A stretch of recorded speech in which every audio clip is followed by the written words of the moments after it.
بسم اللہ الرحمن الرحیم۔ ناظرین و سامعین، السلام علیکم ورحمۃ اللہ وبرکاتہ۔ آج ہم جس عنوان پر بات کرنے جا رہے ہیں وہ ہے حضور اکرم نور مجسم صلی اللہ علیہ وآلہ وسلم کے کھانے کے معمولات۔ اللہ تعالیٰ نے حضور اکرم نور مجسم صلی اللہ علیہ وآلہ وسلم کو ہمارے لیے مشعل راہ اور آئیڈیل ہمارے لیے بنایا ہے۔ حضور سے بڑھ کر کسی کی کوئی شان نہیں ہے۔ سب سے بڑی ذات اللہ کے بعد ہے تو وہ حضور صلی اللہ علیہ وآلہ وسلم کی ذات ہے۔ آج دنیا میں جتنے لوگ بھی بیمار ہیں، اس کا مین سبب یہ ہے کہ انسان کی خوراک کھانے کا جو انداز ہے وہ درست نہیں ہے۔ اتنی بیماری کسی اور وجہ سے نہیں لگتی جتنی بیماری انسان کو بغیر کسی طریقہ کے کھانے کی وجہ سے لگتی ہے۔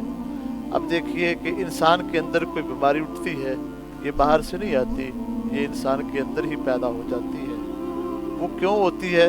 کہ انسان کے کھانے پینے کا طریقہ کار جو ہے وہ درست نہیں ہوتا۔ اللہ تعالیٰ نے نبی کریم صلی اللہ علیہ وآلہ وسلم کو بھیج کر ہمارے لیے سب سے بڑی رہنمائی یہ فرمائی کہ حضور علیہ السلام نے اللہ کا قرب تو جو دینا ہی دینا تھا، اپنے دین اسلام کی جو ہدایت دینی تھی وہ تو دینی ہی دینی تھی، لیکن اس کا جو مین سبب یہ بھی ہے کہ حضور علیہ السلام نے ہماری تندرستی اور صحت کے لحاظ سے بھی یہ کوئی رہنمائی فرمانی تھی، کیونکہ انسان جب تک تندرست نہیں ہوگا تب تک اللہ کی عبادت بھی نہیں کر سکتا۔ جب انسان تندرست ہوتا ہے تو انسان خوب رب کی عبادت بھی کر سکتا ہے۔ اللہ تبارک و تعالیٰ نے انسان کے سر کی کھوپڑی کے اندر ایک نرم سا ایک دماغ بنایا ہے، اور ہر دماغ کی علیحدہ علیحدہ وزن اس کا ہوتا ہے اور علیحدہ علیحدہ اس کا طریقہ کار ہوتا ہے۔ یوں سمجھ لیجئے کہ ایک اندازے کے مطابق جو نارمل قسم کا دماغ ہوتا ہے، اس کا وزن جو ہوتا ہے تقریباً کہا جاتا ہے کہ 48 اونس ہوتا ہے، اور جو کمزور دماغ ہوتا ہے اس کا وزن تقریباً 32 اونس ہوتا ہے، اور جو اچھا دماغ صحت مند دماغ ہوتا ہے اس کا وزن 60 اونس ہوتا ہے۔ یہ تو اچھے دماغ کی بات ہو رہی ہے۔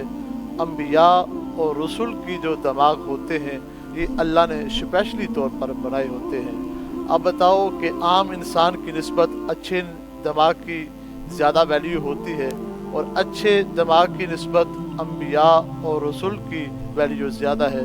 ہمارے نبی کریم صلی اللہ علیہ وآلہ وسلم تو تمام انبیاء کے بھی امام ہیں، ان کی شان تو وراء الورا ہے۔ اس بات سے اندازہ لگایا جا سکتا ہے کہ دنیا کے اندر جتنے بھی فلاسفر ہیں، دانشور ہیں، اور جتنے بھی اچھی سوچ والے ہیں، جو لائق ہیں، وہ لوگ ان کی سوچ کو ہم فالو کرتے ہیں، کہتے ہیں کہ یہ جو سوچتے ہیں اچھا ہی سوچتے ہیں، ان کا طریقہ اچھا ہے، یہ فلاں بندے کی ایجاد ہے، وہ بہت ہی ذہین آدمی ہے۔ اب بتاؤ کہ میرے نبی علیہ السلام کے سامنے جتنے بھی ذہین لوگ اور دانشور لوگ ہیں ان کی تو کوئی حیثیت ہی نہیں ہے۔ نبی علیہ السلام کو اللہ نے اسپیشلی ایک تو اپنا محبوب بنایا، دوسرا پوری کائنات کا سردار بھی بنایا۔ اب جو طریقہ حضور کا ہوگا اس طریقے کی طرح کسی کا کوئی طریقہ نہیں ہے۔ ہم دیکھتے ہیں کہ بیماری آئی، لیکن بیماری آنے کی جو مین وجہ ہے وہ یہ ہوتی ہے کہ ہمارے کھانے پینے کا جو طریقہ ہے وہ درست نہیں ہوتا۔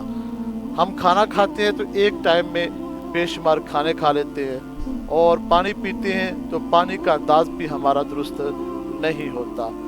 آؤ کملی والے محبوب کے طریقے کی طرف چلتے ہیں۔ حضور کا طریقہ مبارک کیا تھا؟